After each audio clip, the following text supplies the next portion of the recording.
Hello everybody, and once again welcome back to Financeable YouTube channel. Today in this video I'm going to show you how you can use MetaMask browser on PC, so make sure you follow my step till the end.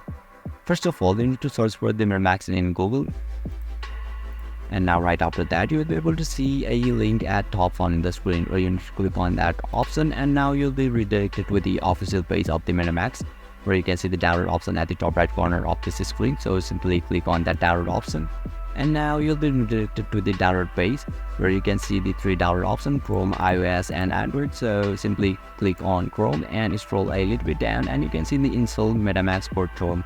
So click on that option, and now you'll be redirected to the Chrome web store where you can see the add to Chrome option at the right side. So select the add to Chrome option, and now finally click on the add extension, and yeah, you'll be able to use the MetaMask browser on PC successfully. So basically this is how you can use MetaMask browser on PC, and if you still encounter any issue during this process, could leave a comment and I'll be happy to assist you.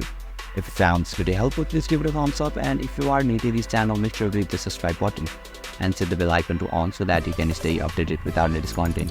Thank you for watching, and I'll see you next time.